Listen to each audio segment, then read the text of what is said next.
Michel Tremblay, La nuit des princes charmants. Préambule. Tout est en place, le troisième acte s'est bien installé, les personnages, Mimi, Rodolpho, Marcello, ont eu le temps de nous situer dans l'action.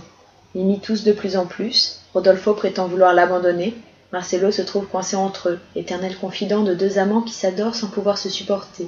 La musique brasse le tout en rythme lent qui me font bouger la tête de droite à gauche. J'ai fermé les yeux dès les premières mesures.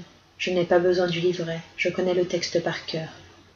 Sur le tourne-disque tout neuf acheté par correspondance et que mon frère aîné a mis une grande semaine à monter, Victoria de Los Angeles, Lucy Burling et Robert Merrill s'épimonent à mon grand ravissement.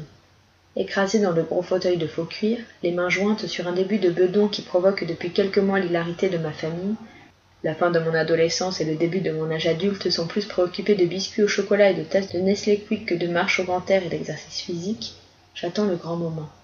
Ça s'en vient, la chose aura lieu dans quelques secondes. Tout en les gardant croisées, je lève les mains doucement, les dépose dans la région de mon cœur. Le miracle se reproduira-t-il? Ressentirai-je encore cette incroyable impression de couler dans la cuirette rouge vin comme si mon cœur était devenu un bateau trop pesant sur une mer trop petite? L'extase, du moins quelque chose s'en approchant, a toujours lieu, toujours. Ça n'est jamais arrivé que mon âme ne s'envole pas pendant que mon corps s'imprimait dans le faux cuir. Et chaque fois j'ai peur de ne rien ressentir, d'arriver à ce point de saturation où une seule écoute, celle de trop, mon attention étant portée sur autre chose, un problème trop cuisant qui exacerbe mes forces vives et m'empêche de me concentrer, par exemple, gâchera à tout jamais le plaisir que je trouve à écouter cette scène presque chaque jour depuis si longtemps.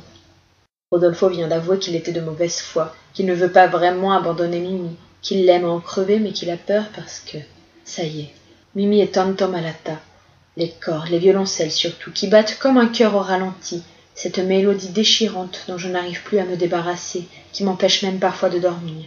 Mimi, cachée derrière la barrière d'enfer qui apprend qu'elle va mourir, le désespoir de Rodolpho, le malaise de Marcello, conscient de la stupeur, de l'effroi de Mimi, toute cette musique souffreteuse et énergique à la fois, et d'une confondante efficacité posée sur un mélodrame au demeurant fort ordinaire, toute cette coulée de sang fait pour plaire, sans complexe, sans vergogne, me transporte une fois de plus dans cette région de moi-même que je voudrais pouvoir ne jamais quitter. Le réconfort du rêve éveillé. Le trio s'enroule autour de moi. Je me vautre dedans. Je vis avec une grande délectation les trois malheurs qui se déploient en même temps dans mon oreille. Je peux vivre simultanément trois malheurs. C'est ça, je crois, qui me plaît le plus. D'habitude, je ne m'identifie à aucun des trois personnages en particulier quand j'écoute cette scène. Je ne suis pas de ces amateurs d'opéra qui rêvent d'être Maria Callas, souffrant aux pieds de Giuseppe Di Stefano ou Renata Tebaldi, aux prises avec le vilain Tito Gobbi. Non. Rien au moins ne me porte à m'imaginer en Floria Tosca plongeant le couteau dans la poitrine du sombre Scarpia, en Salomé insistant pour embrasser la bouche de la tête coupée de Jean-Baptiste, ou en Lucia di la mer mort, brillant ses trilles à qui mieux pendant son invraisemblable scène de la folie. Je ne suis pas du tout portée à m'identifier aux personnages féminins plus qu'aux autres. Je suis habituellement le personnage qui chante si j'aime ce qu'il chante. Il faut me voir gesticuler avec ma cape pendant l'air du toréador ou léviter dans la nuit ceylanaise en attaquant l'air de Nadir des pêcheurs de perles. Et tous en même temps pendant les ensembles. La joie de se fendre en quatre en écoutant l'avant-dernier acte de Rigoletto, ou en 7 pendant la scène de dénonciation de Lucia.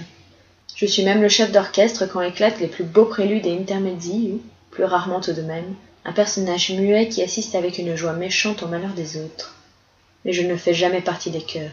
On a quand même son orgueil. Les chœurs sont les seuls morceaux d'opéra que j'écoute de l'extérieur, en restant assis dans mon fauteuil, en regardant dans ma tête un spectacle plutôt qu'en le vivant comme si j'étais un des protagonistes. J'aime écouter les chœurs, je n'aime pas les vivre.